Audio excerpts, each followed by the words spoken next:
But believe it or not, did you know Joe Biden is still president? No. I still can't sort of believe it.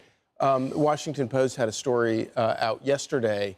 I think it may possibly be the most delusional story coming from like 5 different angles about how he regrets dropping out of the race. The headline: Joe Biden's lonely battle to sell his vision to American of American democracy. In his presidency's final chapter, Biden has mused about whether he should have handled some decisions differently.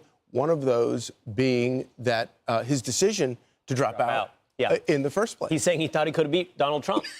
It's an easy thing to say. Yeah. You know, I wasn't in the championship game. I lost in the semis, but I would have won the championship game if I'd made this. I'm using it now in fantasy football. Joe Biden, I'm using that exact same excuse. Maybe he's just saying he was better than maybe what he's saying is I was better than Kamala. I had a better chance than Kamala. And who knows? But he did say in the Washington Post, he said, Biden and some of his aides still believe he should have stayed in the race. Despite the rocky debate performance and low poll numbers that prompted Democrats to pressure him to drop out, Biden and his aides have told people in recent days that he could have defeated Trump. Aides say the president has been careful not to place blame on Harris or her campaign. What's so interesting about that, though, is that this whole thing was an off-the-record, anonymous quotes back and forth, and both sides are treated, the Harris supporters and the Biden supporters are treating one another with such kid gloves, being so careful. Why do you think? I think because they both know so much about the others that they don't want that the Biden people in the White House don't want the Harris people really coming out and talking about how bad things were, and vice versa. Right, because the covering up of Joe Biden's mental decline is one of the biggest scandals of our time, actually, and both sides were implicated. Both sides participated in that. I want to show this clip of Joe Biden at the debate. I think we have a montage. Do we not? Do we not? All right, let's watch that. That $2 trillion tax cut benefited the very wealthy. What I'm going to do is fix the tax system. For example, we have 1,000 trillionaires in America. Billionaires in America.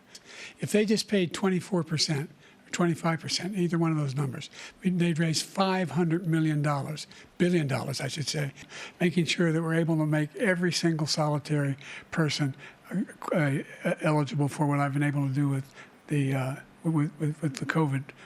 With dealing with everything we have to do with.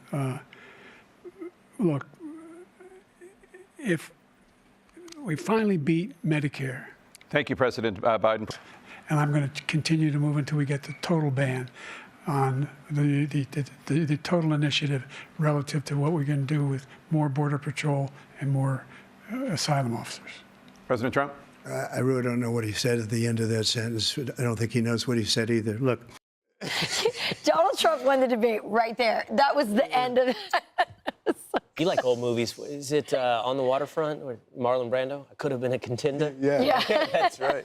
He could have won, but for that. I'm Steve Ducey. I'm Brian Kilmeade. And I'm Ainsley Earhart. And click here to subscribe to the Fox News YouTube page to catch our hottest interviews and most compelling analysis.